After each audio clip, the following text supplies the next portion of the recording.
Rebuild leaders, south side or the north side, not tuned to the greatest. Home team for the home teams, both sides got our own rings. On the mound or the long ball, but we don't put the wrong strings, yeah. It's that time of the year now, Wrigley or Getz, so the whole league that we hear now. New show with a new mood, discussions and interviews, trade rumors that might be. This is Pinwheels and Ivy. Welcome to the Pinwheels and Ivy podcast. We have an early edition this week, right before Thanksgiving. No Zoe today. He's hardworking man. But I am here with Kevin and Mitch, and we have some actual moves to talk about. Chris Getz getting a lot of players. I don't know if any of them are good from the Atlanta Braves for Aaron Bummer. White Sox have a new shortstop, Paul DeJong. We're going to probably hear that name pronounced like 1,000 different ways this year, so that's going to be fun. Eloy Jimenez trade rumors, Dylan Cease trade rumors, and then we'll save this for a little later. For Cubs fans, we have some Bo Bichette trade rumors out of nowhere. I mean, that's fun. It wasn't started those rumors, but you might if know. everyone wants to attack the original source, we'll get to that a little.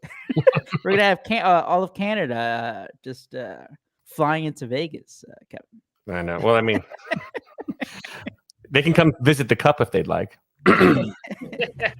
So let's start off with the team who did make some moves, the White Sox. I think as Zoe kind of talked about back in October when we were kind of surveying what the White Sox could do this offseason, he was like, they might be active, but it's just going to be a lot of meh moves. And so far, they've been kind of meh moves. He's been different than Rick Hahn, maybe, kind of. Is it going to be better? I guess we'll see. But Mitch, where do you want to start off? The trade, the new shortstop? We can go in order. We can start with the trade. Let's do that. So Aaron Bummer gets traded to the Atlanta Braves. They get Nick Madrigal Light and Nicky Lopez. Yep. Which, by the way, this just seems like it was a White Sox thing because, as I mentioned right after the news broke, they were interested in trading for him last offseason. So they finally got their man, another former Royals legend. I mean, it just keeps coming up. I know it's annoying, but it keeps coming up. I mean, if it keeps happening, then is it really like? They get him. They get the guy who used to be good in 2019, Soroka. I thought it was Soroka, but it might be Not Sriracha. I mean, we're talking about, the biggest bounce back. Let's hope this guy is good because he's been injured and bad for the past 4 years. Then a couple other depth guys. I think it was another middle infielder, another pitcher. Jared Schuster, who was probably going to be a fifth starter for him. And then they got two depth pieces. It was Brandon Shoemake and Riley Goins were the other two. There we go. Those are some very good MLB The Show names because there's no way we knew who those guys were before this trade. Mitch, Aaron Bummer. I mean, obviously we know that there's a portion of the fan base who kept pointing at the analytics, and I was one of those guys. I wanted the Cubs to go after him at the trade deadline this past summer. But Aaron Bummer was his overall numbers, just like whatever he produced, was really bad in 2023. But obviously the Braves are counting on their better infield defense that they have in Atlanta. What do you got? Aaron Bummer's gone. So I think a lot of fans were blinded by their Aaron Bummer hate during this trade. And I can see why people don't like Aaron Bummer. I mean, when you got like close to a 7 ERA, like as a reliever, obviously you're not going to be making many fans. But as you mentioned, and I'm not even against them trading him. I think it's smart. They don't need a high quality reliever, but I think Aaron Bummer is still a very good pitcher. I think if you look at the analytics, like you said, a lot of soft contact, ran into some bad luck behind a terrible defense. Now, not all of it was bad luck. He did walk way too many guys. He was wild, and he also contributed to some of that poor fielding. But as you mentioned, a lot of the numbers, like his expected ERA was in the threes. So you look at how like the contact he was making, very soft. I think he's going to have a breakout season in Atlanta. I think that's a good pickup for him. I think he's a solid reliever. Just needed a change of scenery. So there's a reason he got that large extension from the White Sox back in 2019. His sinker's also filthy. For the Sox, though, too, and this is why I also think a lot of people got to pump the brakes in this trade. One, they were just happy to get rid of Aaron Bummer. And then you see like, oh, my God, 5 guys back in return for a guy that – but if you're looking at the quality of players we're getting, like sometimes like quantity does not always equal quality. The only guy I really think that was a solid pickup in that was Mike Soroka. But even then, you're coming to a guy that had 2 seasons that he couldn't play due to injury. He had an Achilles tear. He's only 26, but it's kind of like a hardened 26. He's not like really 26 given the injury history. So they're hoping for an ultimate bounce back season, which could happen. Maybe he can work his magic. And if he is, then you can extend him. And then if not, no harm, no foul. But all those other guys they got were DFA candidates.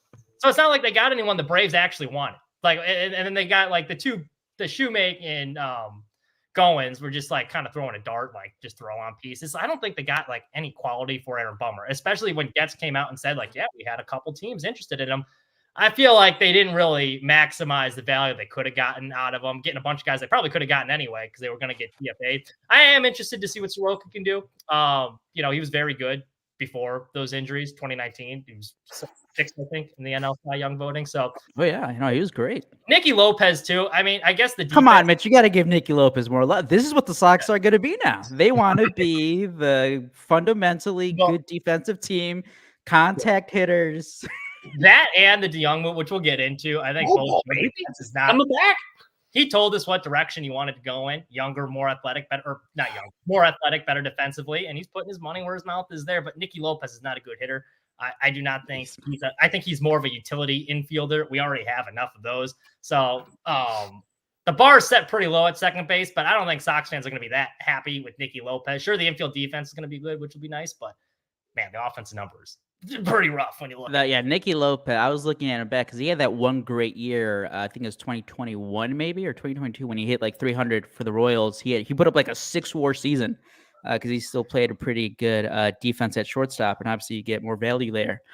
But other than that, he's been atrocious offensively. Like I said, like people were making the comparisons when Nick Madrigal came up with the White Sox. It's like, oh, it's just Nicky Lopez, but like even at the time, Nick Madrigal is like a far advanced hitter than Nicky Lopez. And even then, Madrigal hasn't had that great of a time the last few years. I am kind of glad the White Sox, we kept seeing those reports, after Chris Getz took over, and it's like, well, what direction are they going to take? And I think it was Scott Merkin was like, indications are they are trying to compete. And I think Bob Nightingale said the same thing after the trade deadline.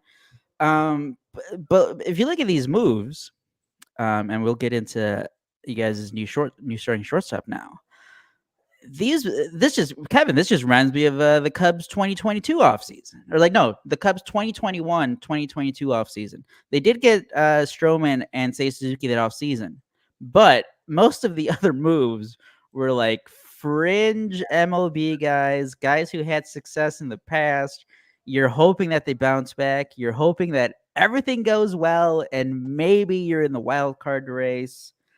I don't know what else Chris Getz can do free agency wise, because again, it's well noted. The White Sox just don't spend big in free agency, so he's got to do other big trades. There are a couple of names that we'll get to later, but I think you can kind of see 2024 is kind of we're not actually they're not trying to compete. They're just trying to be competitive to like not lose 100 games again. It feels like a bridge. Yeah, it's a total bridge year. Long-term solutions. And it's a good gap year. They're going out to Europe this next year. It's either guys you're rolling the dice on to bounce back, or guys that you're just hoping will fill a stopgap role until the year after. Like none of these seem like long-term contender or like long-term pieces. And that's why for the Bummer trade, I only graded it as like a C minus. I'm not like, oh, what's a C minus? I got 5 players back. Like once again, like you're rolling the dice in Soroka, and then you're getting a bunch of other guys that aren't very good MLB players, or you're just like dart throws. So yeah, I don't know. It didn't move the needle for me. I think it's fine, to address some holes, but I don't think it's anything. That I think at first, definitely getting the 5 players back. Everyone's like, what? And then you see Aaron Bummer's the ERA, and you're like, well, what a steal from Chris Getz. But I think when you do digging deeper, it's like, I mean, even the Atlanta reporters who obviously know the team better, they're like, yeah, a couple of these guys were going to be DFA'd before the tender deadline anyway. All the Braves did was save some money. So, like, if anything, it was probably a steal for the Braves. And again, I still like Aaron Bummer a lot. I think he's could be a very good reliever. He's been a great reliever. The walks are a concern, but if he gets that under control, Kevin, though, from an outside perspective here, not so, and we'll get into the DeJong signing. Mhm. Like, what are you seeing from the Sox here? Like, Chris Getz, he is changing the team. He said he didn't like the team, so he's getting new players. Make them all get new haircuts too. No, this is something that a guy that comes in and takes over does.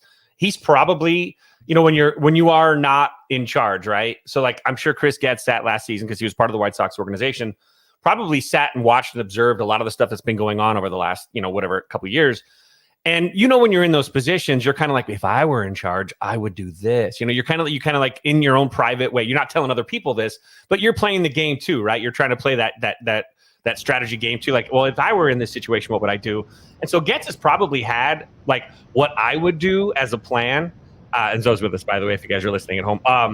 But he has a plan that maybe he wanted to try. So now he has an opportunity. He's been given the keys. So now he's going to drive. And I think some of these moves are things like, man, if I could do this and I could do this, I can move these pieces around here.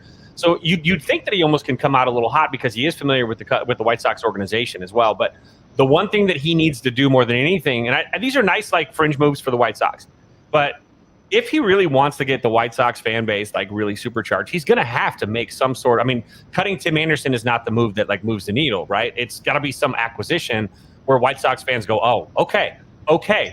Now these are nice fringe moves. That's what because Mike Soroka was talking about like, oh, like I'm really impressed with this vision. Well, I would like to see what that vision is sooner rather than later because none of these moves. I'd be impressed with that vision too. Jed Hoyer did it perfectly. Jed Hoyer dropped the bomb with the Craig Counsell thing to start the offseason. And look at just the mindset of Cub fans as a result of just one move that says, hey, let's go. We're in this. And that's what White Sox fans really are looking for, right? I mean, you guys need something that kind of like just kind of starts the engine. For our podcast listeners. Hold on. I'm setting up your big entrance here. For our podcast listeners, YouTube already knows what's going on. We have a big surprise, big guest. Making time for this show. We got our 4th and 5th members of the program. We got Zoe and baby Zoe. Zoe, thoughts?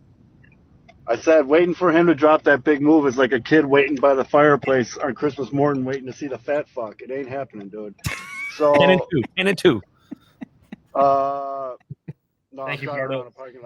Thank you, Bardo. But you guys put my boss kid to move. Sleep. That's good. That's how you But I don't mind the Aaron Bummer play. It's fine. Everybody hates Aaron Bummer anyways. He'll do okay in that park because he doesn't give up a lot of home runs, and that's what the Braves needed. The guys they got back in return, of course, Soroka? I can't see the name. Soroka. Of course he likes the vision because the vision's giving him another chance. And also the vision is ground ball pitchers with guys that can't hit worth a shit that can play defense.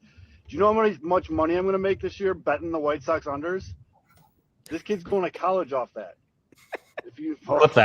Clip that when they average 7 runs a game. Hold on. Okay, perfect transition here. It's definitely going to happen, Fitz. Are you not excited about home run hitter Paul DeJong? Paul DeJong? Yeah, he's going to be DeJonging all over the South Side. No, that's copyright Chicago sports bombs. They already called dibs on that. But I don't give a fuck, dude. That's what I said on Twitter. I don't care, dude. We knew this was coming. I mean, literally. Yes, we did. If podcasts are now taking credit for breaking things by just merely discussing them on their show, we definitely broke this a long time ago. But yeah, I mean, it's a move, dude. He's a guy. I mean, you're replacing statistically the worst player in baseball yesterday, so that's fine. I mean, good, you did it, and he plays the field well, which I will give Getz credit. He said what he was going to do, and he's doing it. He's getting a bunch of little white dudes that can field ground balls, and he's getting cheap ground ball pitchers. And, yeah, I mean, that's it. So Are you gonna fall in love with Nicky Lopez when he hits 350 in spring training?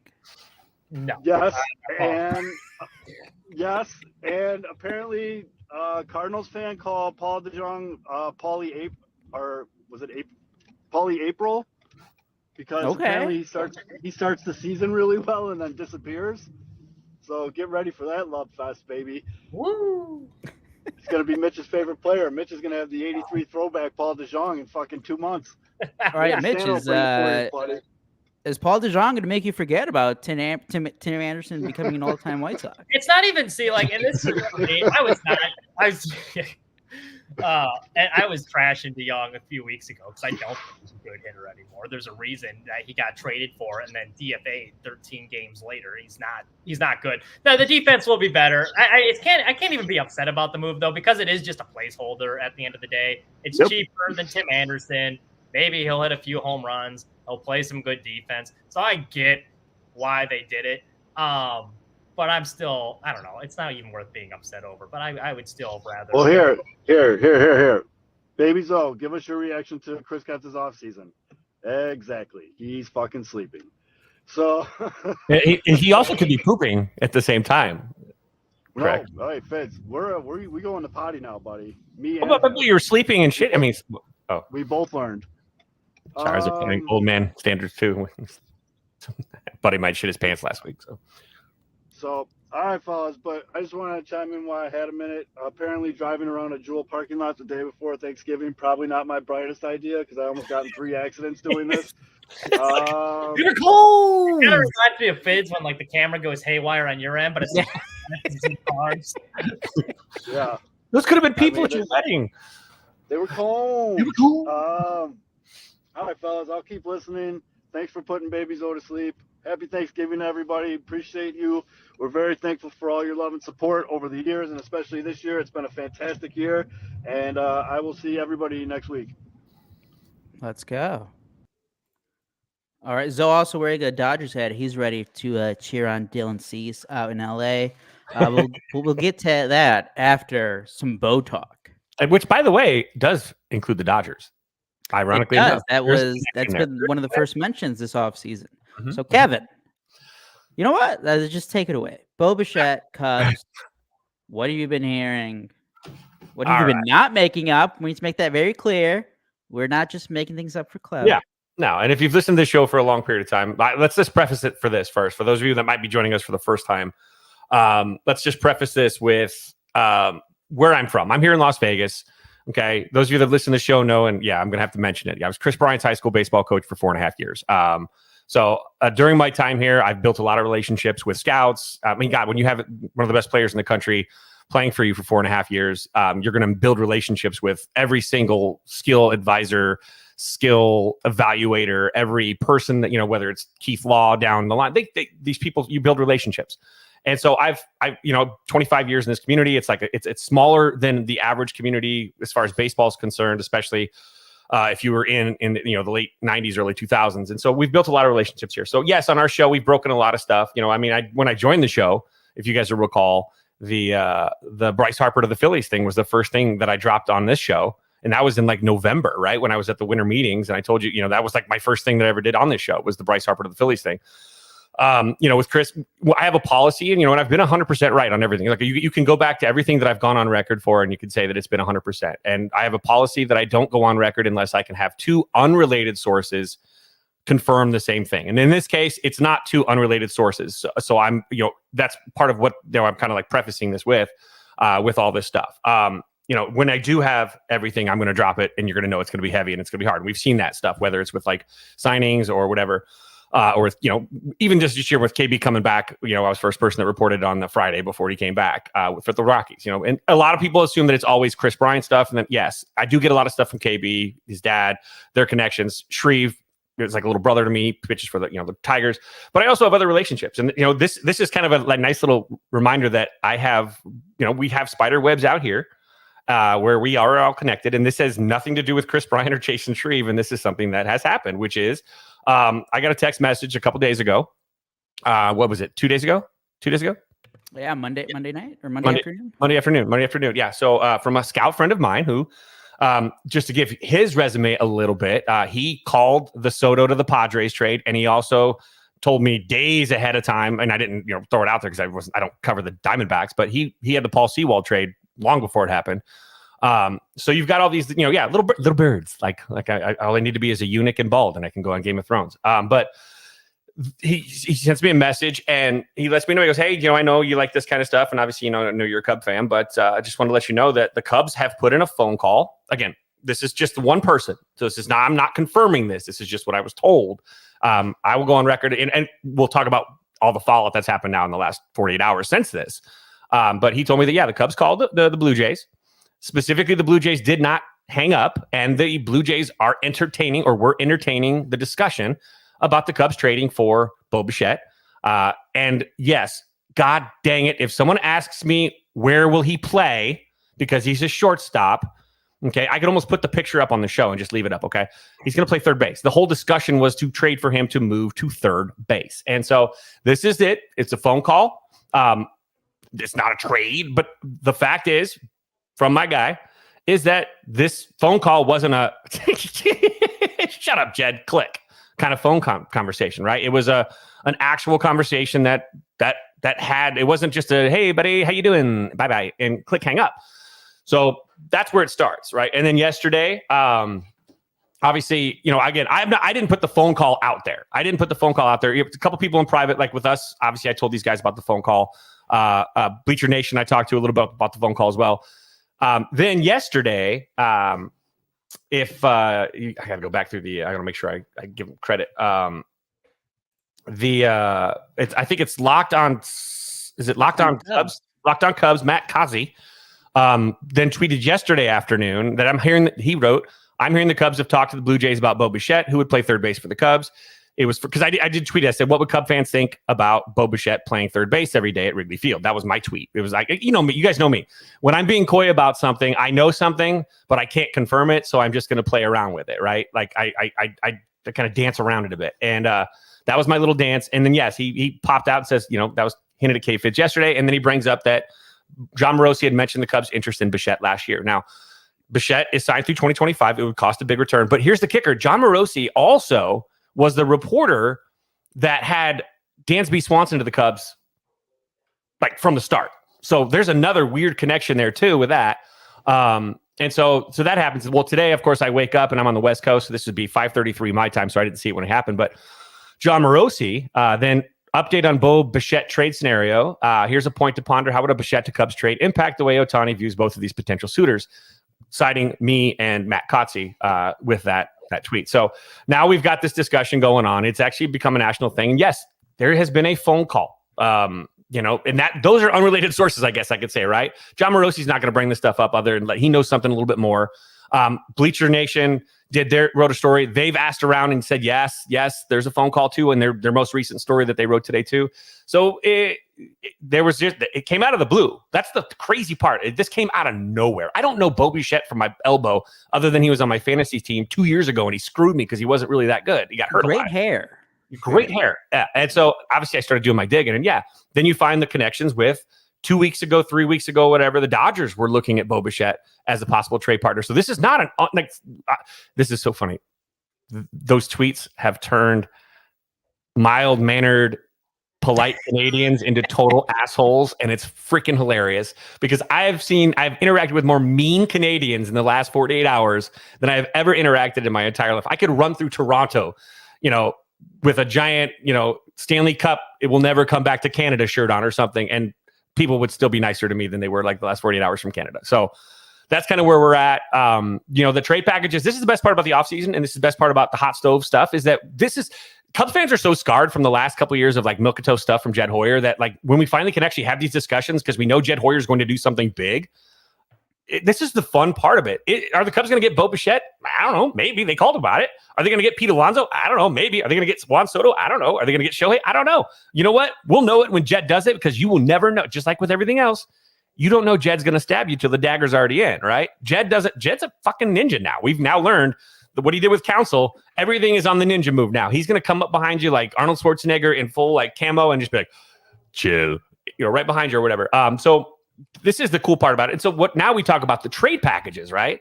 What would it take to pull a guy like Bo Bichette, who hit 20 homers last year? He's middle of the pack defensive shortstop. Let's not get too excited about his defense, guys. He actually graded out worse than Tim Anderson. No offense, Tim. A lot of offense, Tim, actually. He also, the shift to third is kind of funny because he doesn't have the arm for third. I'm like, Nick Madrigal graded out as the 6th best third baseman in Major League Baseball this year, better than Nolan Arenado. If you can tell me that Nick Madrigal's arm could go over to third base and have the 6th best defensive analytics in baseball this year at third base, Bo Bichette, a shortstop who's supremely athletically gifted, he can handle it just fine. In fact, that's the easiest transition. When you're playing 15 games a year. So, I mean, no wonder it graded so high. It was hardly he played like, he was 550 innings. games. No, in all seriousness, though, like Nicky Two Strikes was a very solid third baseman. Like the few games I did see him play, like he played a couple times. He was better there than it. Now he did have to do like the little like crow hop a couple times. I mean, yeah, he was playing like in every single.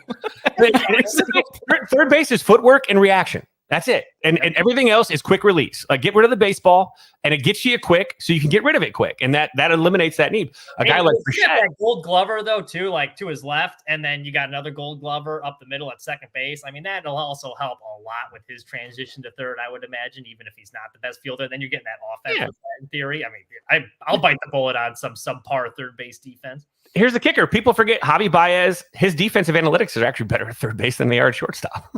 There you go. I think at second base too. Second base too, yeah. So here's a kicker too. I keep getting these tweets.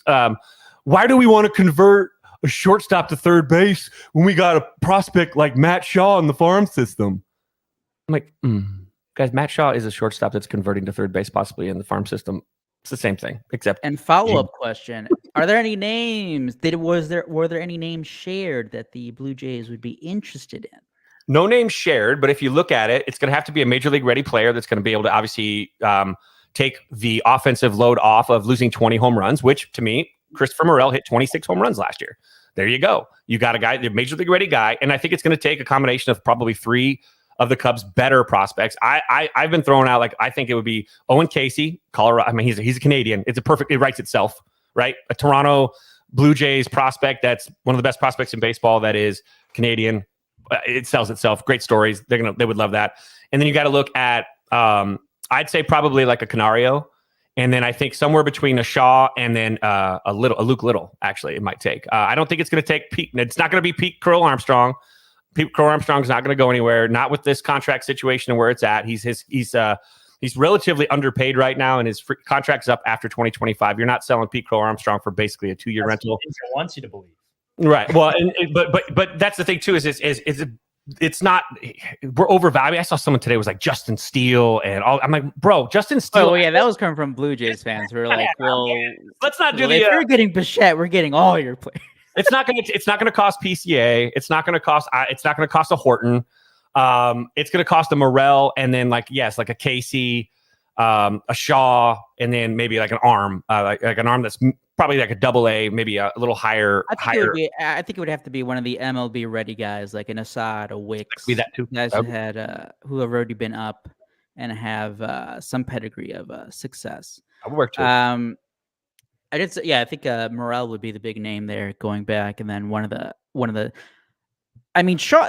I know everyone's being like, "Oh, well, Bo Bichette, you're training guy who's 25. Horton has to be on the table. We have to get PCA back." Owen Case is a top 100 prospect. Matt Shaw is a top 100 prospect. Christopher Morel is only 24 years old. That would be a very solid. Honestly, that would not be a bad trade for the Blue Jays. Yeah, those 3 guys right there, and then you add a pitcher. Yeah, I mean, here's the thing too. We're talking there. Blue Jays fans are like, we're in the middle of our window. I love when people say we're in the window, right? Blue Jays are in the window. Guess what? You have shit the bed in the postseason every freaking time. So perhaps you shake things up a little bit and get a more postseason ready lineup and roster, as opposed to one that's great over the 162, but can't win in the tight situations because your roster isn't built to beat elite teams. And that's the problem that Blue Jays fans aren't seeing. We saw it with the Cubs. Cubs had a team that was put together that was, you can make the postseason. It's great. But when you get to the playoffs, not producing. The White Sox had the same kind of issue. You get to the postseason. The team is built for that. But once you get in the postseason, you need a combination of a balanced lineup, guys that can put the ball in play, that can hit the high velocity, specialists, guys that can pinch hit in certain situations. You need depth. You need to have guys healthy and rested. So like all that stuff kind of plays in. Blue Jays might need to shake things up. And this might be one of those, again, I keep seeing, again, Cub fans are weird and scarred. They're like, I don't know, it's not worth it. It's not worth it to get a guy like that in his prime. But I also see Blue Jays fans, no, we're better off if we trade Vlad. Like that is a trip to me as well. That they would think that trading Vlad is a better possibility. I just think Vlad needs to be better, yeah, but he's the prime talent. Like Bo Bichette's great, but Bo Bichette, I don't think he's Vlad. So you could get some more complementary pieces around Vlad. Three get you, one gets you three in a kind of weird way, especially if they're, again, they do have a couple prospects that are like close but not ready. They do have a guy that is a left-handed bat that's been playing a little outfield, but he has been a shortstop most of his career. And he had finally turned the page. I've seen a lot of stuff like he turned the page, and I can't remember his name now. He's like their 5th or 6th rated prospect, but he's projected to be a major leaguer in 2024. And he does play shortstop, but who knows? Maybe they'll go out but I know that the people are saying that he's not going to move to third. Well, that's just wrong because he was literally offering up to move to second base during last year's shortstop sweepstakes for any of those shortstops that came in. So he has offered to move positions. It's not like a weird thing to ask. That's the weird part is like, did you have a conversation with him? Did he tell you specifically no chance in hell? Because like, you know what, Manny Machado always said that too. Like, no, I only want to play shortstop. Money talks. If they get paid enough, they'll play wherever the hell you want them to. So, someone's going to come and tell you that Manny Machado was never a shortstop. That happened to me this week. Yeah. The other part about that as well is, where the natural course of thinking is like, well, he's still under control for 2 more years. I think it's 11 million for 2024, and then another was like 16 and a half for 2025, and then he's a free agent. What if the Cubs have some intel there? They're like, hey, if you pay him enough, maybe he will sign an extension like right after a trade. If that is the case, I think it was brought up on Twitter at DWest. If let's just say, again, now we're talking hypothetical here. We're beyond this was a call. This is now a separate. Right now we're daydreaming a little. But let's throw out this hypothetical. Cubs are in trade talks. It's serious. They're going to get Bo Bichette. They know that they can sign him to an extension. Do you add a PCA then? Sylvia in my DMs, by the way, just now. Ooh. It's blowing up. It's fucking. Do you add a PCA? Like it's almost like a 1-for-1 then. I mean, if PCA off limits. I don't think anybody's off limits. Can't make anyone off limits. Yeah, if it's a package that works, my God, yeah. But and this is the Morosi part too. Isn't everybody trying to like show a lot of leg to Shohei Ohtani right now? And right. I took that angle. I took it from a Cubs fan's perspective, but I just completely ignored the Blue Jays part of it. It's like, yeah, why would the Blue Jays want to trade Bo Bichette and then be like, hey, Ohtani, come sign with us? We just traded away our 2-time All-Star shortstop. Now flip that. We're gonna win. Flip that though. What if the Blue Jays land Shohei? God forbid. And now they've got to free up some payroll. If this were to happen, I think that this would happen after, like, again, think about this. Again, I've been going over why these phone calls are happening in my head, obviously, since I got the messages. And maybe this is Jed kicking the tire saying, hey, we might not get Shohei. He might not go to the Dodgers. The Blue Jays might get him. If the Blue Jays do get him, hey, guys, look, I know you're going to need to get rid of some payroll. You guys he's a relatively underpaid guy now, but in 2 years, you ain't going to be able to pay him if you're paying Shohei because he's going to pull in a pretty decent salary at that point. We're willing to take him off your hands if it comes to that. So keep us in mind kind of thing. Then Shohei goes there. Maybe he goes out and he signs a Bellinger, makes a trade for Soto, and then he makes this trade for Bichette. And it at least softens the Shohei loss. You cannot put all of your Shohei in one basket, right? Your offseason can't be just Shohei or bust. You have to have other options that all work together in a cohesive manner that fit together as a puzzle. So if it's not Shohei and then a couple other fringe guys, pieces that go around Shohei, then you've got to have bigger pieces equal in value that all can kind of still bring in the same kind of stuff that you need from this. So that I think it could very well be in him saying, hey, if we lose out and you guys win, we're definitely willing to talk to you about taking Bo Bichette off your hands because you're going to need it. You're going to need to free up some money here because anybody that gets that Shohei, is going to have to dance around a little bit of the money situation. So I think that there's a lot of that there too. So it's just interesting. But it's so fun. Like again, definitely it's creative. That's my first thought about after is that's creative sell. It's like everyone's thinking third base, like, all right, there's Chapman. There's not really a lot of good free agent third baseman. Do you bring back Candelario? You can't really rely on Mitch's favorite third baseman, Nick Madrigal, every day. They don't. It doesn't seem like they trust Morel's defense at third base, so like that doesn't seem like it's a viable option. And it's like, well, hey, let's take the shortstop, move him over to third base, and then you have another star there. Speaking about a quick but big point on Shohei Ohtani, this past weekend, Bruce Levine, who works for Marquee and 670 The Score, had his weekly Inside the Clubhouse show. And according to his sources and other people that he's talking to, it seems that everybody thinks the Ohtani sweepstakes are going to come down to the Dodgers and the Cubs. That at the end of the day, it's going to be those two teams that he's going to decide between. That obviously blew up over the weekend. I'm excited as hell. Every single report you've seen from the past month, it's Cubs are going all in. They thought they had a good chance at him in 2017. They want that second shot. Obviously, the Dodgers want that second shot as well because they didn't get him back then either. But man, exciting times, like you said, Kevin. It's exciting time. This drives me nuts. This is something that moved the needle and maybe the eggplant too a little bit. I think 2-3 weeks ago when the season ended, the Cubs were like plus like 2,000 to land Shohei. And over the last 2 weeks, the odds for the Cubs, I mean, it's like plus 180 for the Dodgers. The odds for the Cubs to land him now are like at plus 220. Like that is a massive change. And the books know shit. Like they're not stupid. They don't, obviously they're trying to pull some bets too, but they know that it's not smart to have the Cubs that terrible with odds that would clean the house. And so, yeah, the correct counsel move changed that a lot. Good point there, Donnie. In the chat or whatever. This is the cool part about this is that, yeah, man, it's exciting. And now look, everybody, this is the funnest, again, Mets fans, we're going to get Shohei. Shut up. Mets fans are again, dum. Always. Everybody's a Met. Everybody's a Met at this point. And so it's kind of ironic that Mets fans yesterday were bitching about Cub fans wanting Bichette. Like, you can't have them all. You can't. Shut up, dork. But this is everybody's in on this. The Dodgers have to be the front runners because the Dodgers are the Dodgers.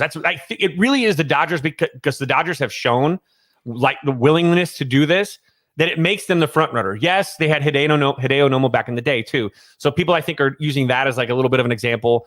But if you're talking about, Asian culture in America, the Giants have to be the front runner if that's the case, because Chinatown in San Francisco is like the mecca of that. And they have the money. They got burned on what was it? Fire Judge or what was it? Arson Judge. Correa. So they might be like, hey, so a lot of people are in on this. I mean, you want to talk about a scarred fan base. Oh, it's man. Giants fans after last offseason. Oh, bad. That's why they're in the streets doing heroin. So then you have this whole thing too with Jed. And I love this because, again, everything about Shohei, we saw the report that Shohei is not going to deal with anybody that leaks that they've even met, stuff like that. There is nobody better fit for this than our ninja assassin, Jed Hoyer, who has now proven that he will operate in the shadows. He will probably put on a disguise, mustache. He is full on like Ethan from Mission Impossible to get these negotiations. I don't think he's going to have to fly to Japan to have these discussions. Thank God. I think that a lot of this has to do with Seiya Suzuki also has a nice kind of open dialogue with him. So there's a lot of things with communication, but I think that Jed's not going to use Seiya. I think that Jed does this. Jed's going to do it by himself. I think Jed's going to go in there and you're going to have, if it happens with the Cubs, I think it happens probably by the end of the winter meetings, because I think obviously you're going to want to have time for everybody to shuffle up and deal and figure out where else now everyone's going to make their moves and fill in where you got to fill in after a big move like that for the whole league. It's a giant reverb across the league, right? Everybody, okay, we're out on Shohei. Plan number B, plan B or whatever. Let's go.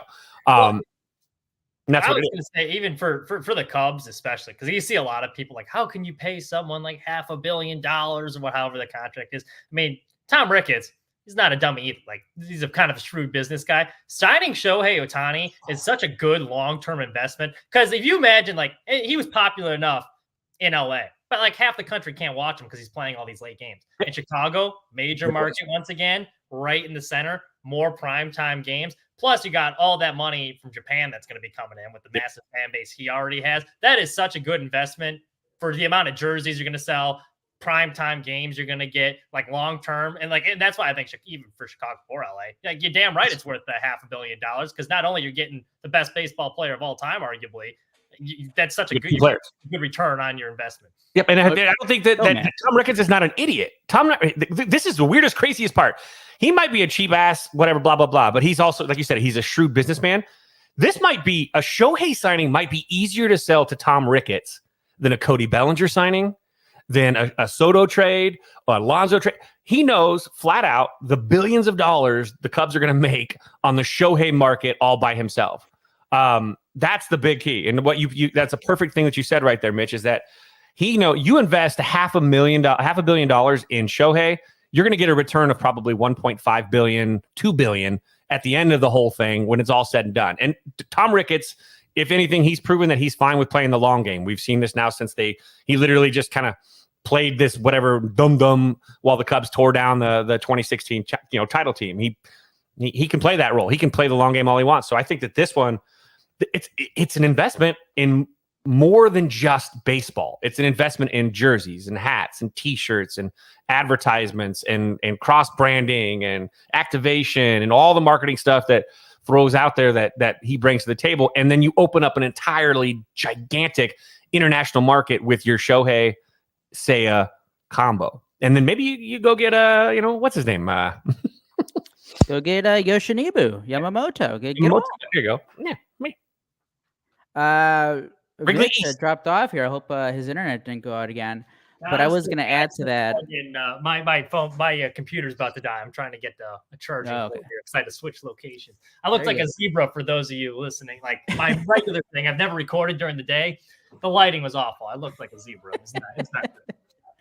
Healy with a great point. Ricketts will make more money off of Shohei alone compared to when he kept the World Series team around just to make money off him. Oh, for sure. Not wrong there. I was going to add, I think you can call me naive, but I really do think at this point, I don't think the money is the issue. I think Jed's brought it to he's like, hey, Ohtani's a free agent. He's the best player in the world.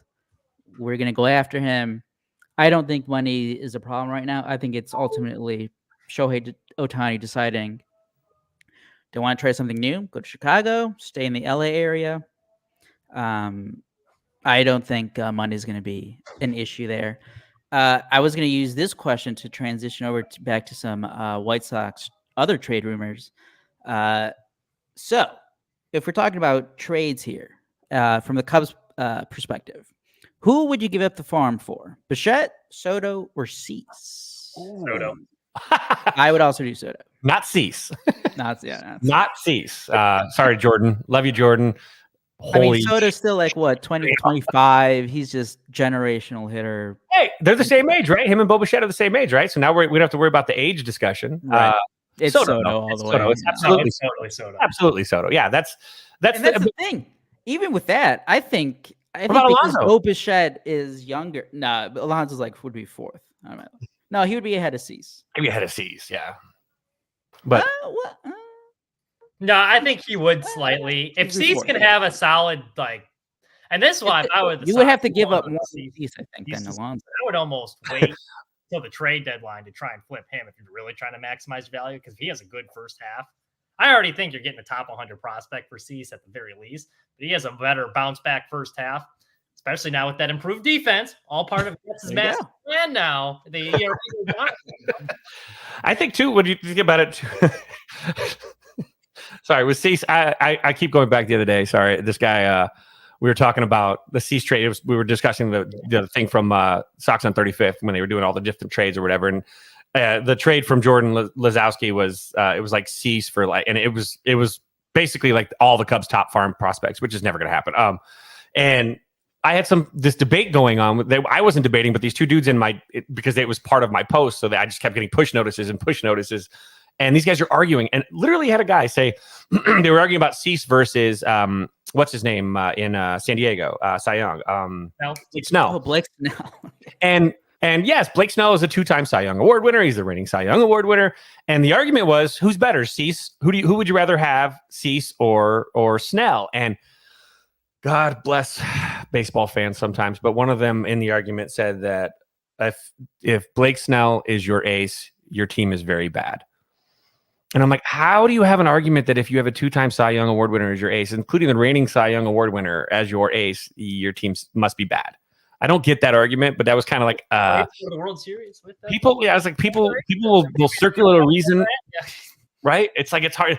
Everybody overvalues their own players. That's why, like with the Cubs, like don't overvalue Pete Crow Armstrong. Don't overvalue Shaw. Don't overvalue, because again, like Mets, don't be a Mets fan. Mets fans are like, yeah, we'll give you Pete Alonso. You'll have to give us Wrigley Field, 47 of your prospects, 347 different employees that serve popcorn. And yes, Snell can play third base. Sorry, Zoe got me in there. So understand. This is what I always say: take what you think your players are worth and subtract 10% minimum. Then start operating from there. Because as fans, we've got baby batter on the brain, and we overvalue the players that we have in our systems because we are absolutely fond of them, right? Because they're our system.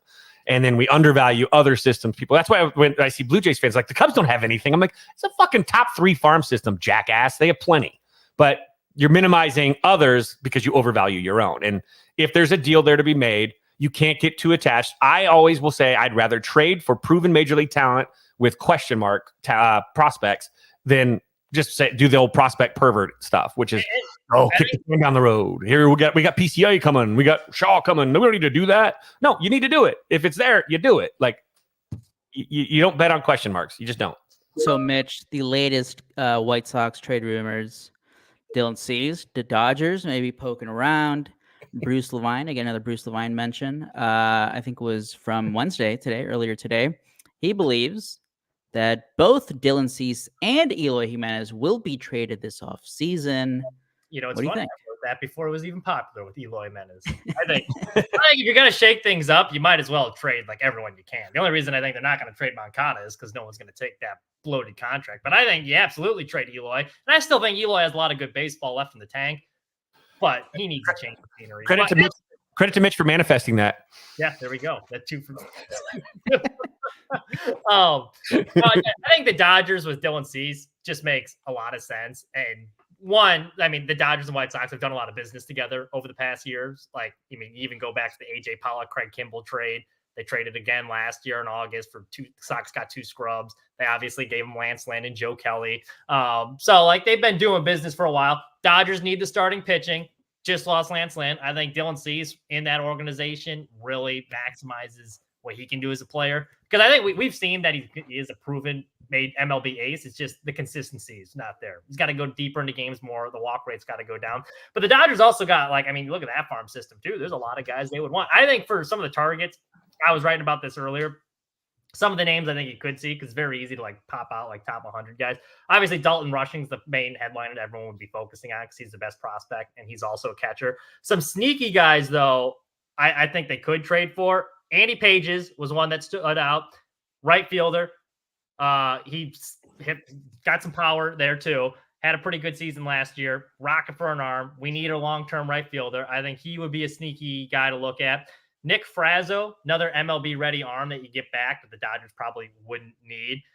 His fastball's in the upper 90s. The White Sox love guys that throw hard and with no control, so at least he checks off the box of throwing hard. I think he could be someone. And also, is because he's MLB-ready, you're getting him into the rotation or wherever next year, wherever they decide to put him, and he's getting reps on a team that's probably not going to contend. The last one I was interested in from the Dodgers is this guy named Jorbit Vivas, who is kind of like a discount Luis Ariz, Nicky Two Strikes type player, but it also fits the mold Getz is going for. Is a guy that he's an infielder, puts the ball in play, and he's pretty athletic, pretty good defense. So I think that would be another guy. Those are some names to monitor, I guess, in the Dylan Cease Dodgers sweepstakes. Because if I had to put money on it, I think Dylan Cease will be traded to the Dodgers. I think that just makes too much sense. Now the biggest, after it was Jordan Alzowski on Sox on 35th who wrote out the 10 trade scenarios with Dylan Cease. And a big discussion after that article came out was will the White Sox get multiple top 100 prospects in a trade for Dylan Cease? Zoe, who was on earlier, we should have asked him earlier, but he's on the side that he doesn't think that the White Sox can get two. Mitch, I think you are on the side that you do think they can get two. I think it's possible. I definitely think it's possible. And with the Dodgers, I feel like you probably get like one of their top guys, like a rushing maybe, and then like two of those throw-in guys that you have that are in the upper top 10 of their system, like a good farm system, a top 10 prospect in a good farm system with one top 100 guy. That's what I think they get right now. Now, I do think if you hold him to the deadline, because he's still got that extra year of control, and the urgency is going to be higher at the trade deadline because there are no free agents to sign. And it was presuming that, he has a good start to the season, that value is even higher. That's when I would trade him. And then I think you absolutely could get two top 100 prospects for him because the talent's there. The talent is worth two top 100 prospects. Kevin, what do you think? I think the talent's worth two semi-top prospects. I think is what you. I think that you don't. Again, the overvalue part. You got to. I always taper it back. I think that if you think that it's worth a 2 and a 5, that it means it's probably worth a 4 and a 6. But yeah, I think Mitch is right on. I think that's probably what you're looking at. Again, where they're at, you've got to entertain everything. Everybody. Even Eloy or not Eloy. Excuse me, even Luis Robert. If you say that someone's untouchable, you're actually doing an injustice to your entire franchise. Everybody should be on the table for the right price. Now, you have a price tag in mind, but even Luis can be discussed. That's the thing with the Bichette thing. It'd be actually a problem if the Blue Jays didn't listen, right? You're talking with all this stuff. You've got to have, and so I think Eloy brings you something different. Cease brings you something different. I think that, you did mention Cease's, inability to get deep into games a lot too. I don't think that matters in this specialist era of baseball. You need to get through 5, right? You get through 5, you got 6, 7, 8, 9 or whatever. If you can get us through 6, even better. I think a pitcher that averages 5 2/3 innings, 6 innings, is that's exactly what you'd be getting with Cease. Yep, exactly. So that gets you what you need. And so that's not. I don't think that's. It used to be something that you're like, oh, you can't have an ace that doesn't go, CG shutouts. No, not anymore. That's actually not. You'd like a guy to be able to extend like that. That's great, but you don't need it now today. The way the game is set up, the way that specialists are, especially in a postseason format, you need a guy to go, get you through 6, and then you let your setup close. That a little bit though, just because I do think during the regular season you need that workhorse guy that's going to be able to eat some innings. Because if you in the postseason, absolutely, you don't need the guy going like 7, but your bullpen can get pretty worn out by the end of April. Now, we saw that with the Sox 2 years ago. They relied heavily on that bullpen. They were great in the first month of the season. Then all of a sudden you get to May, June, and they keep relying on them because their starters can't make it past 5 innings. Here's me though. It doesn't have to be your ace that's the innings eater. You can have a 3-4 guy. You just was the Lance Lynn. You need to have 2 guys in that rotation that are going to go out there and get you 7 innings when you need to basically, or just take the ass beating sometimes and get out there and elevate their pitch count. You need those guys in your rotation. It doesn't have to be an ace. It's always nice when it's an ace because it is a big pump up when your ace goes out there and pulls a Jake Arrieta and just like absolutely carves someone and gets a CG shutout and everyone goes nuts. That's absolutely fantastic. But in the game that it is today, you just need someone that takes that that stress off the bullpen when they need the rest. And if you have 2 guys in your rotation, it doesn't matter if it's a 1 or if it's the 4-5. As long as there's 2 guys in that rotation that can get you 7, 8 when you need it, even if it means giving up 6 runs in that 7, 8 inning, you need those guys, those rubber arm guys that can get you deep. So I think that Cease's value is good, but I think that Cease's value, the question is, was his good season an outlier compared to everything else? And that's the question because he's only had one really dominant season. And then flashes here and there. And everything else is, so if you look at the numbers, what is it, 5-6 seasons, the outlier is actually the great season. So that's something that an opposing team is going to argue to take the value down in the trade as well. Hey, how can I know that this isn't the outlier and all the other seasons of, not mediocrity, but like just flashes isn't the real Dylan Cease? Because we have seen Cease's problem is the wheels come off really fast for Dylan Cease.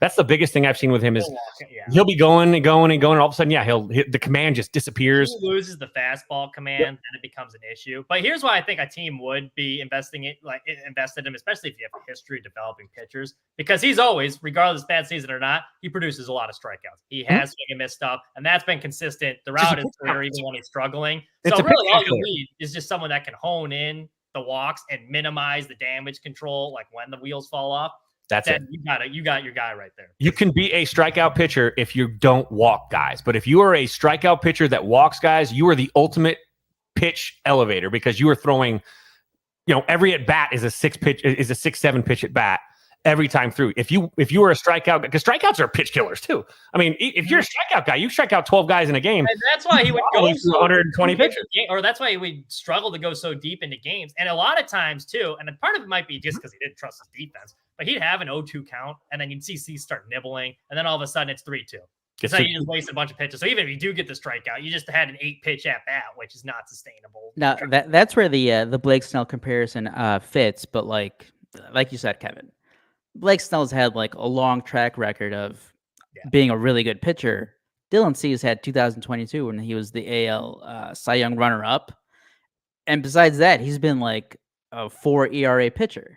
Like not even up and down. It's been consistently. Like he just shows those flashes though, where you're like, oh, you chase the flashes. Even in those 40, he'll have like a stretch of like 5-6 starts in a row. He's like, oh man. Well, I think we saw it. We saw it in 2023. Games and you're like, yeah, and then you're like, oh.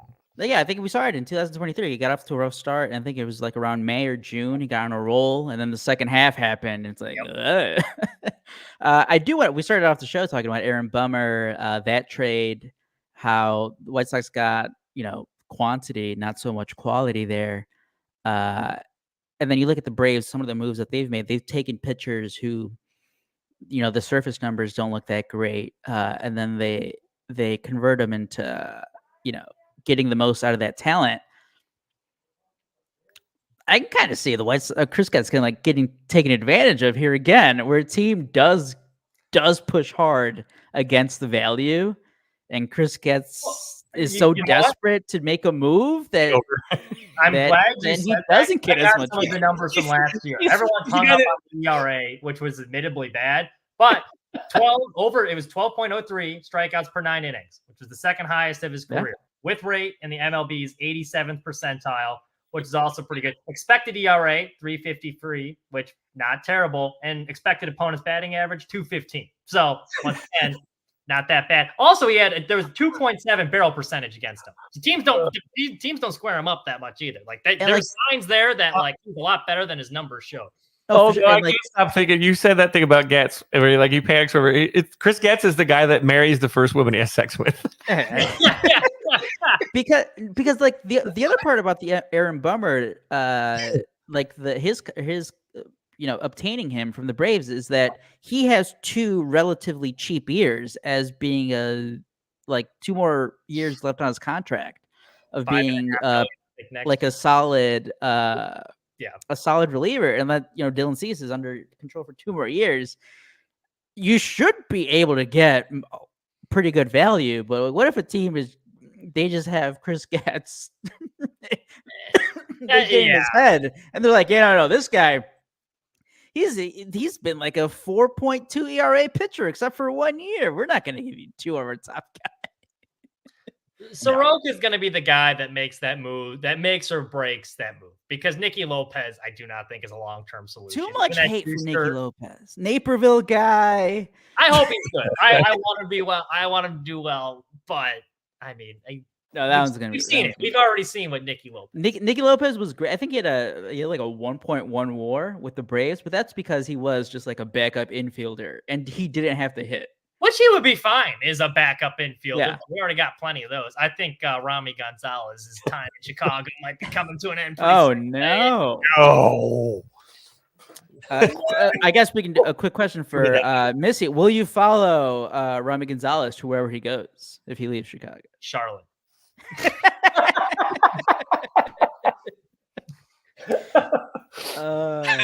Now for the Eloy trade rumors, what are your expectations right now on a return? See, now I don't think. Yeah, I think you get a much better return for Dylan Cease than you would. Right. That's a tough one to judge. I think you could probably get, because of all the injuries too. I think you get a team like 2 of a team's top 10 prospects for Eloy. Maybe that happens to be a fringe 100 guy, but I think you probably. I don't know. That's a tough one. It depends who the team is, how desperate they are. I think Have you I thought think of- a swap, maybe like a major league ready player. I think a swap with San Diego would make sense. I think they got a couple MLB ready or guys that also would probably need to change. Do you call up the Marlins again? Because I think they were interested in him when they traded for Jake Berger last at the trade deadline. Oh, absolutely. Who do they got? Who do they got to Call up the offer? Marlins. I mean, they probably have some pitchers there. I think, right? I think we got their best pitching prospect. Yeah, you probably did. Kevin, any interest in Dylan Cease, Eloy Jimenez package back to the Cubs? Bring him back home? Not anymore. Do you guys need DH?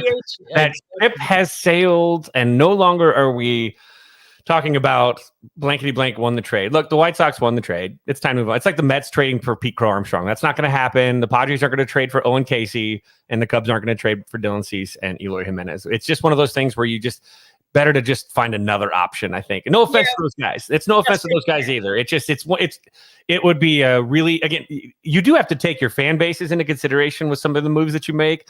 And that one kind of puts Cub fans into the crosshairs of White Sox fans, like, the same way that it would Padres getting Casey, who they traded to the Cubs from the Cubs, or Pete Crow Armstrong being traded back to the Mets, who traded them to the Cubs. Like that one, you got to take for a second. You think of the children, will you? Will you think of the children? Kind of moment for any of this. Only like, if I'm being honest, we won the trade, but it didn't feel very good doing it. It's kind of like the other team turned it over 5 times, and it was that son of a bitch cut his hand doing dishes and couldn't pitch for the Cubs. My God, that's a great way to win a trade. Like a guy, only one of those teams won a playoff series after the trade.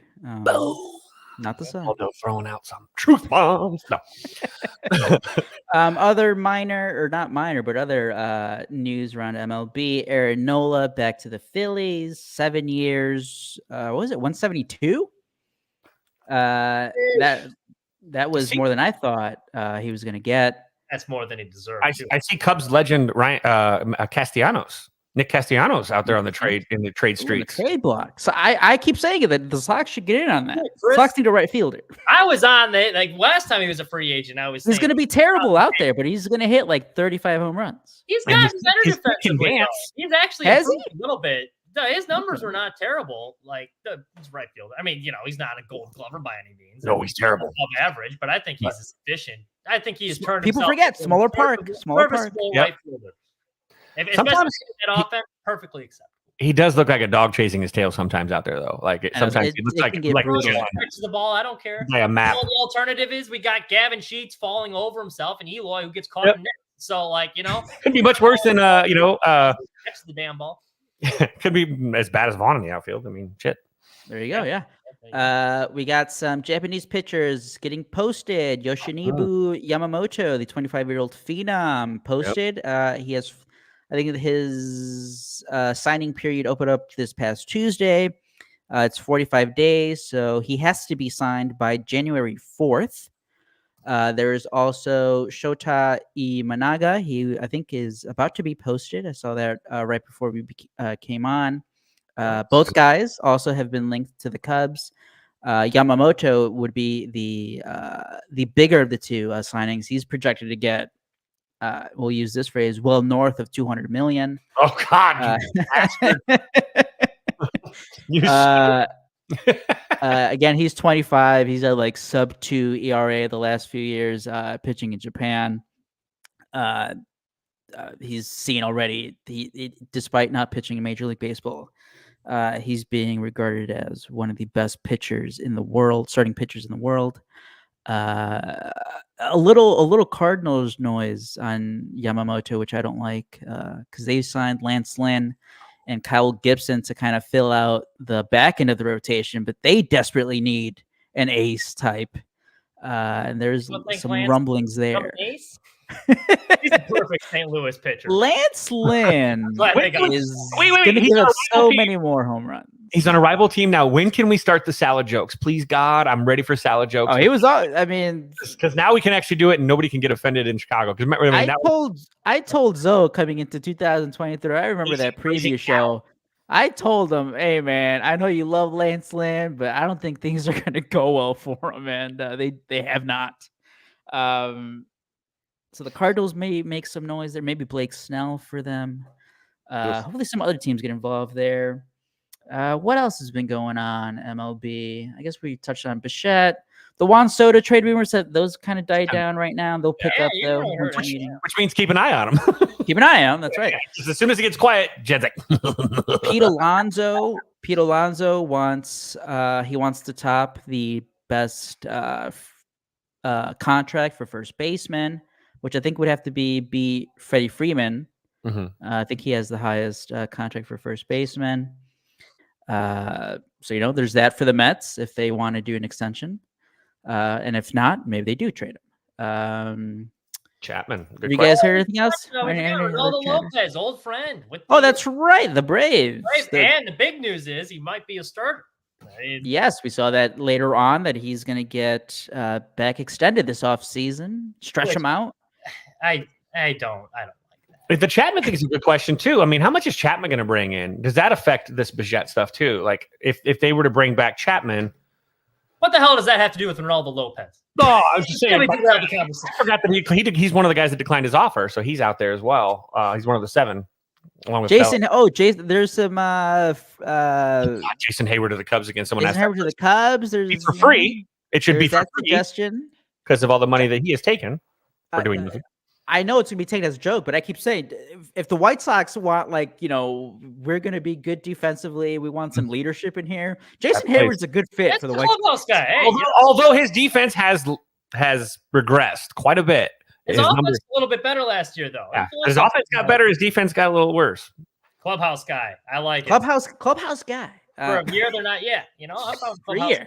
He's the kind of guy that would yell at a player for swinging 3-0 with the bases loaded, hitting off the wall and driving in 3 runs. They need their manager yelling guys as they can get, and that is why I'm still never over that. Assuming that the Royals would eat a bunch of that money if they brought in Salvador Perez, because you need as many clubhouse guys as you can get with that boob as a manager. I mean, he's grumpy. There's no people, especially if you've got all these young arms and young prospects coming up. You need some leadership in there to teach him the right way. Hayward came in. He was 20 years old his rookie year, but he was going to a Braves, or he started with his career with the Braves. Homer in his first at bat. Very tradition-based, old school franchise there, and he has that mentality. He'll always he might be seen as one of the young dudes when he first signed with the Cubs, but he was very much an old school mentality type of player. Yeah, I believe. And for those of you that have, sorry, I keep going. Go ahead. For those of you that haven't been listening, I've told the story a million times. What I was referencing back when the Cubs were still the core, if you will, were together. KB was up with the bases loaded, 3-0 count. He was given the green light, hits a double off the wall, and after the game was over, Jason Hayward ate his lunch in the clubhouse for being selfish. So really weird, grumpy. We've all chalked it up to just he was grumpy and was having a bad day and struggling because he wasn't playing very well, obviously, but he can be a very grumpy guy in that clubhouse, which is great for a young clubhouse, to be honest. If the White Sox have a young clubhouse, having the old man grumpy, get off my lawn, guys, great, because, they can say, okay, yeah, I listen. But Hayward's a guy that'll get, he again, the speech is a little bit overblown. I'm going to say a little bit, but it was a lot of it overblown. Okay. He wasn't giving some sort of gladiator speech. What we do in this life echoes an eternity. But, he's better yet, even if he's just a depth player, he's a fantastic guy for the community. And if he were to come back for the White Sox, he can continue the work that he's done in the Chicago community. And I think that also is a really kind of cool thing because he has done some really good work. He might be a grump, and KB loves him, but that was one of the things we laughed at. We're like, I can't believe you got yelled at for doubling off the wall on a 3-0 green light. You were given the green light by your coach, and you doubled, and he was mad, and he was grumpy. We're making the all-Missouri team. We're getting all these Royals. We're going to have all these former Cardinals. It's going to be great. You guys will start a mess. Nicky Lopez. Jason Bateman. You can have, sorry, I was thinking of the meth. Then you could cover them if it's a meth team. There you go. Actually, I was thinking, I'm surprised the Cardinals didn't sign Clevenger. Or Kid Rock. Rock. That would have been a good fit. Clevenger feels like one of those guys that once the big names kind of get weeded out, then he'll get paid. He'd be a perfect Cardinal. All right, we missed out on our guy. Who's left? All right. I see him going to the Giants. I could see it. Clevenger was not bad last year. I think he's worth giving a contract to. I mean, off-field issues aside, but by all accounts, he wasn't a bad teammate last year. I mean, he went about his business like a professional. He was always competitive, even though they were losing 100 games. You could tell he was competing out there, and he gave a shit. So I did appreciate that from old Clev. The results speak for themselves. So he had a good year. He could theoretically end up in Colorado too.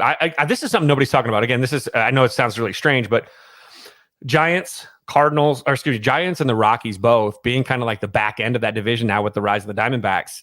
There is some sense of desperation within these organizations, I think. And you're going to I would not be shocked to see both the Rockies. Breaking news. Yeah. Are you ready? Are you ready? Rockies. Are you ready, Mitch? Uh-oh. Oh, is it actual breaking news? Yes. Well, I thought you were breaking Shohei to the Rockies. Wait, what? It's bigger than Shohei to the Rockies. According Oh, to Bob no. Nightingale, She the wasn't Seattle lying. Mariners acquire catcher Sebi Zavala from the Arizona Diamondbacks. Okay, I thought Missy was just saying that just because I was trashing Mommy earlier, but like, Broken by Sebi to Missy the on the Mariners. wow. Hey, good Thoughts, for Mitch? Seattle. We have to do That's a a great breaking move from news. Seattle. I mean, come on, let's be honest. You add Seb to that lineup. Woo. Now, hey, you know what? Maybe they'll trade for Dylan Cease. They get the old battery mates back together. You got your catcher. I can connect our guest from Seattle that came on the podcast a couple months ago. Yeah, bring him back Sebi's, on Lyle. Sebi's high school coach. I get him in touch with Sebi's high school coach. Get him on because we tried to have Sebi on, but Sebi was busy. Sebi flaked. Yeah, honestly, hard. We support Seb. He flaked on the podcast. He was terrible last year. I made an ass of myself defending this man. I look like a fool, Steven. Yeah. Hey, you know what? Good for Seb. I hear the Pacific Northwest is nice this time. Seattle Mariners fans, I think they entered the offseason being like, hey, we can make a run at Shohei.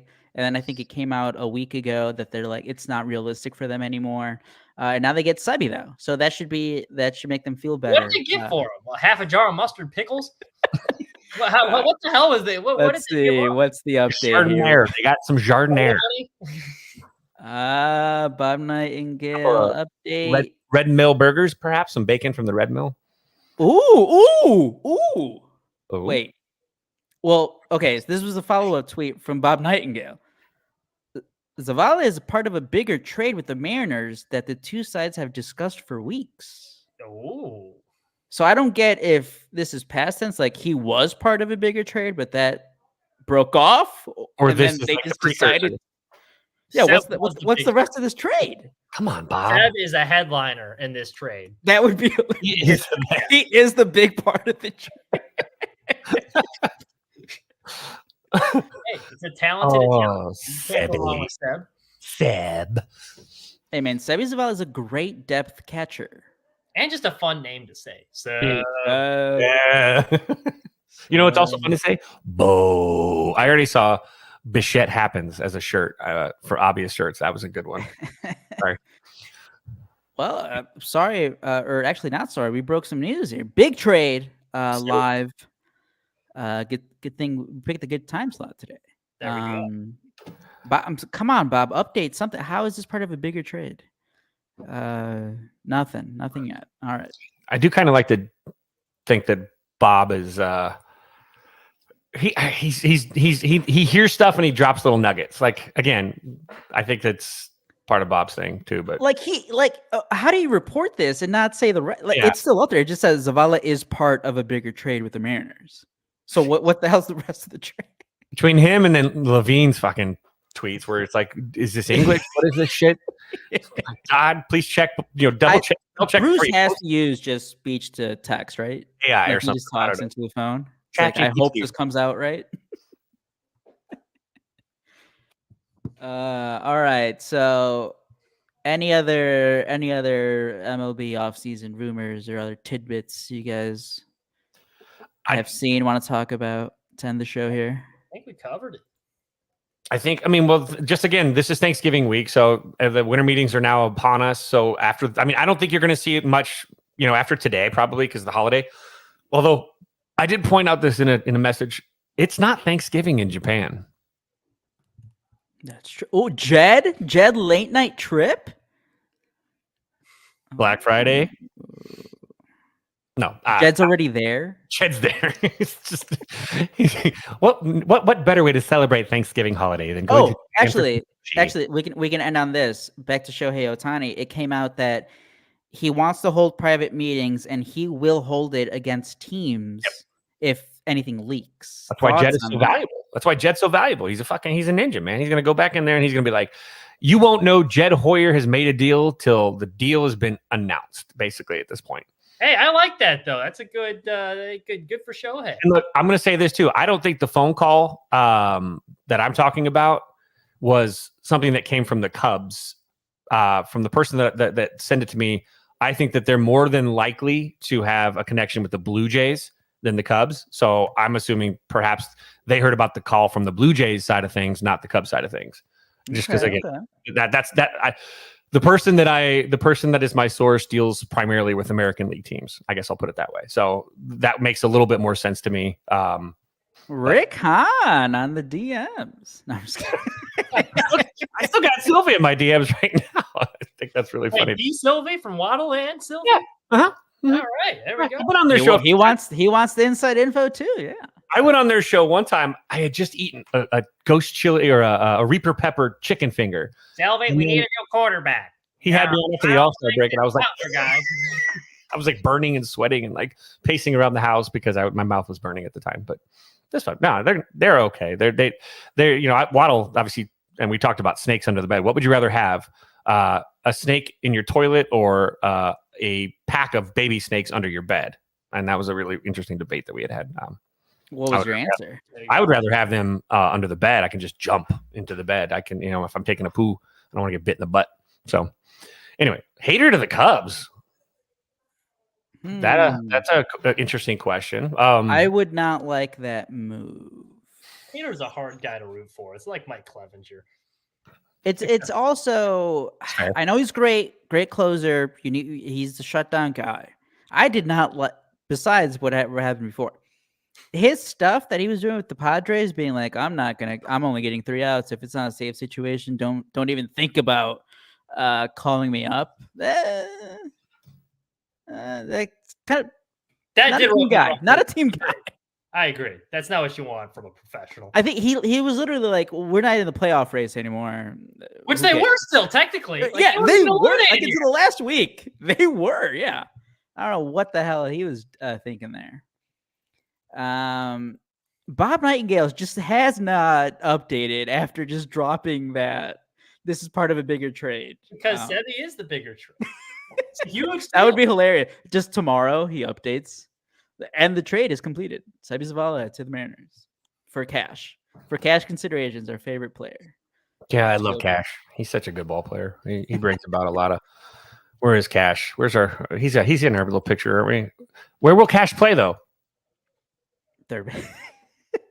All right. This is exactly, if you're watching on YouTube, I was asked probably at least a dozen or more times, where would Bo Bichette play? And I just got so tired of answering it, I just started posting this picture. Oh, here we go. Oh, shit. Okay, it is a bigger trade. Mark Feinstein, MLB.com writer. The Diamondbacks are acquiring Eugenio Suarez from the Mariners. Damn. That's Mr. Delicious, Beef Love Sky, Eugenio Suarez. For Seb. That's a fair trade. That's a fair trade. I think I'm going on a limb. I think Seattle might have won that one. I think Seb. Push. Wow. All right. Okay. What are the other pieces here? That's because if this is a 1-for-1, yeah. I mean, Seattle getting like Sebby Zavala is a big win. He is. Who else? I mean, obviously the Diamondbacks are sending somebody else over. An outfielder, maybe? Let me just put Mariners, because apparently when I type in Seattle Mariners, all I get I like them. Don't get me wrong. I enjoy seeing Ken Griffey Jr. swing all day long, but I'm trying to see. Yeah, we got D-backs acquiring Suarez per source. So there we go. Oh, we got Healy on the case. Dun, dun, dun. Now hit the latest button. BR walk-off per Ryan Divish. Ryan Divish is the one, looks like he actually reported it first. And Bob and Feinstein, of course, didn't credit the reporter on the ground that did it. Looks like it's Mariners are getting Carlos Vargas and Sebby Zavala for Gino Suarez. Carlos Vargas. Okay. And this is from Ryan Divish. At Ryan Divish. Correct credit to the person that actually broke it, not the scabs that copied their paste, but because they have a national audience can pretend to take credit for it. Carlos Vargas, relief pitcher, Diamondbacks. Was this just kind of a salary dump? It seems kind of like a salary dump here. Tanya Seb's the headliner. They saw him. I mean, by the looks of it, Mitch, they're like, look at this guy. I think Seb's Zavala might be the Rally for headline. the World Series. I know he didn't play a game, but I mean the clubhouse. I'm seeing salary dump like throughout the comments. Yeah, salary dump. Freeing up money for Ohtani. Let the cook. Well, God, I don't think this is for Ohtani, but all right. I'd like to see good for the Mariners, I guess. Good for the Eugenio Suarez, decent.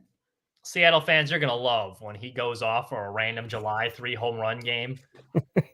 He'll probably make up half of his home runs that season. Seattle Mariners fans, just do a live stream every time that Sebi starts, and he'll homer. So, and then bet on him to homer times too. It'll just be like random spurts. Beef Love tweeting out random spurts. Sounds like funny. Random spurts is just a word combo that makes me laugh. Random spurt. A Seb spurt of homers. Seb spurt. Oh no, it's a Seb spurt. Oh, we got Andrew in our DM or in the chat says that he's good friends with the hater. Actually, with hater, not the hater. With hater says he's a really good guy and a great dad. Hey, a lot of these guys, look, they might be dickheads on the mound, but you got to be half a prick to be a good baseball pitcher anyway. So I don't mind guys being dickheads on the mound.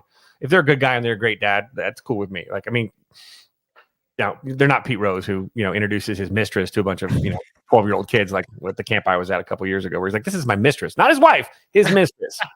Like, I would obviously love Josh Hader, the closing pitcher, to be on the Cubs because he's a top closer in Major League Baseball.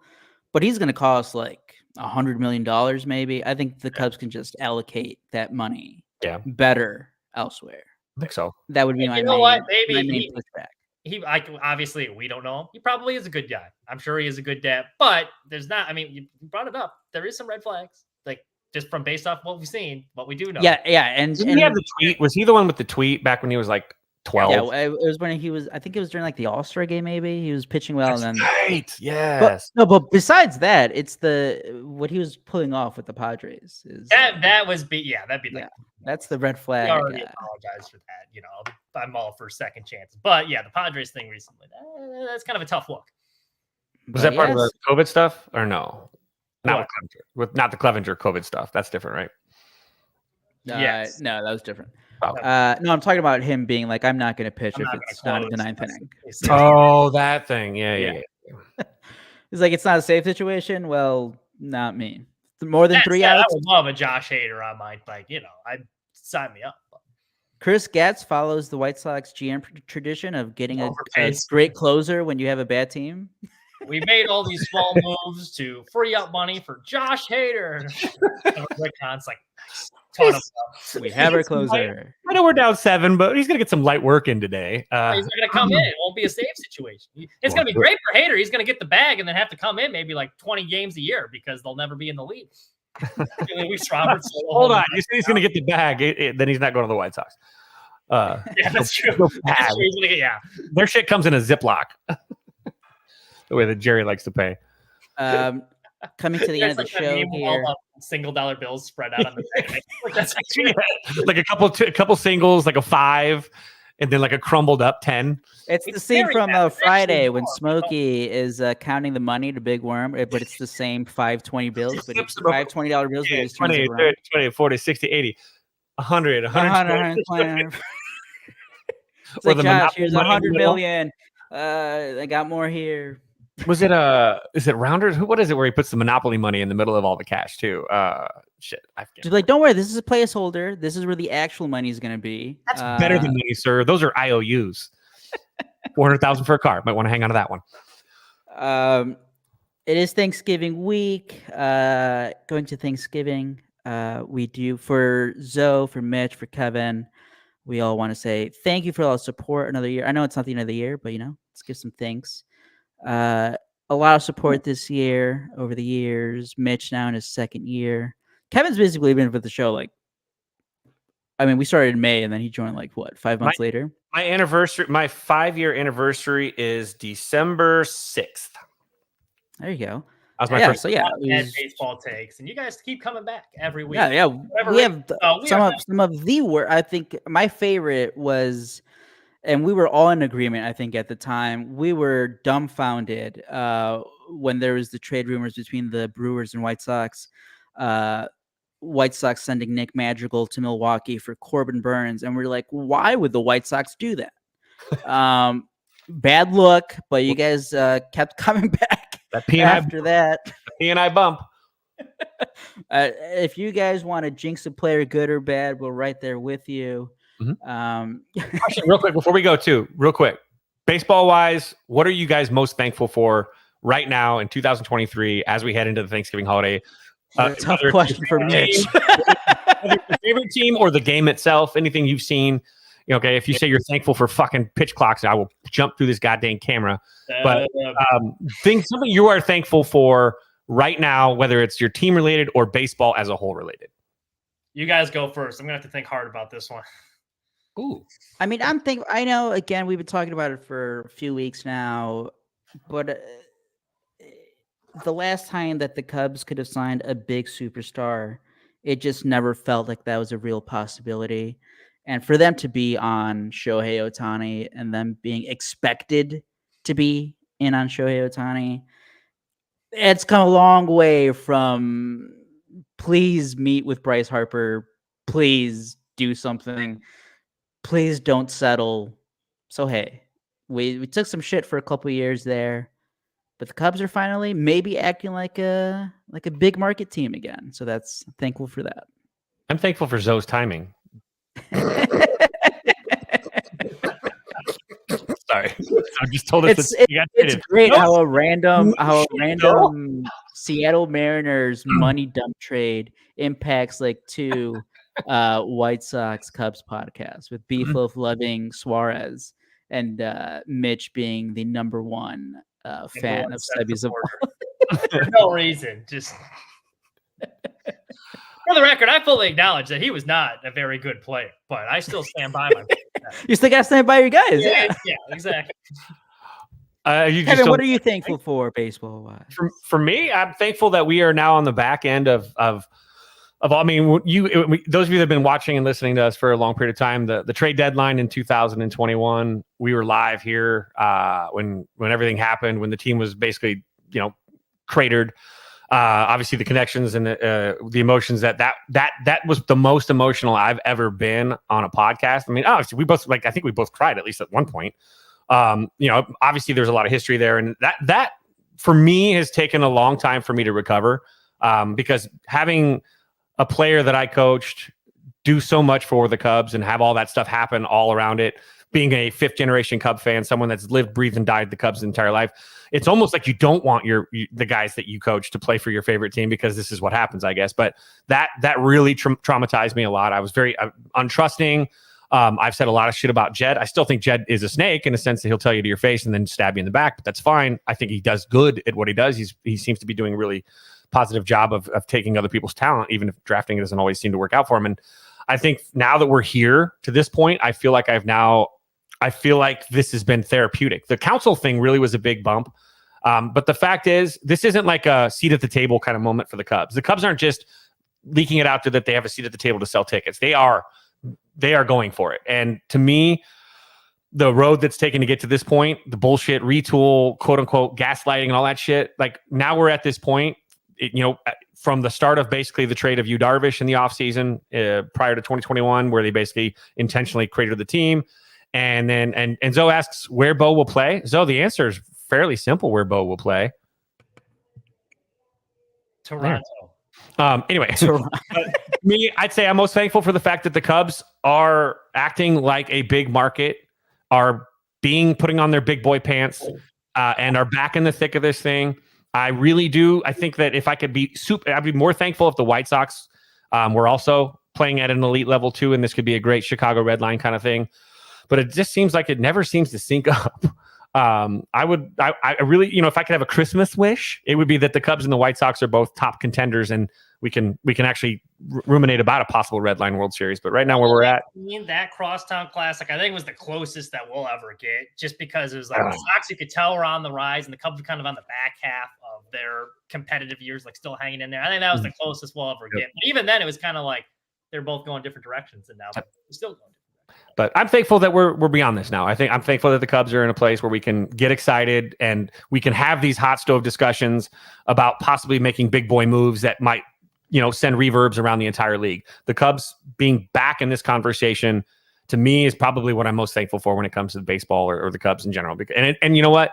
I'm thankful for this, for the fact that the fan base is also getting an opportunity, because there's been a lot of pain, suffering, and the Cubs fan base has gone through this together, good and bad. And, this is a moment where when the Cub fan base is unified, it's one of the most special things in sports. We've experienced that as Cub fans. It's a very special thing. So I think I'm most thankful for the fact that, that we're at that point where we can all kind of come back to this. Let's win ball games, as opposed to criticizing all the other stuff about how to build a winner. Now just fucking win. And I like that. Mitch, you got to see Nicky Two Strikes dominate a new position. Trey Mancini was in Chicago for like 4 months. What are you thankful for? Well, I ain't gonna lie, boys. It's kind of tough on the South Side right now. Favorite broadcaster's gone. The core that we were all following. Oh man, I forgot about Benetti too. Is kind of getting disemboweled. They're all getting traded now. Disemboweled. Yeah. Oh man. Yeah. The Game of Thrones unit thing comes right back. Yeah. All the guys that we were following that were supposed to be the future getting traded. The window is now closed. We got Chris Getz as our general manager. It's kind of tough, but I will say this: we're going the cheesy route. I've been a Sox fan for a while, and because of the being a Sox fan, it's given me an opportunity to write about them every day, which I love doing. To cop on here with you guys, talk baseball every week, and we met a lot of cool people through being baseball fans, covering the White Sox, being able to do this. All the people I've met through Twitter and whatnot. So that is what I am thankful for in the baseball world. That despite all their mediocrity, I have gotten to get a chance to talk baseball with you guys every week and meet a lot of cool people in the process. So that is what I am grateful for. Beautiful. Wonderful. And we're grateful. And as always, you're grateful for us. Thankful for all support, everyone who tunes in every week, listens on a weekly basis. For Zoe, he would also say the same. He's also thankful for Cars 2. And, big Cars 2. People forget, though, Zoe had a lapse. I remember for like 1 week, he said that Planes was better. I don't even know what Planes is. That's a bad take. Yeah, it is. But he went back very fast because we were like, what? I have to find that. I swear he tweeted it out like 3 years ago. And this is maybe why it was COVID brain. Maybe it was COVID brain. Could have been.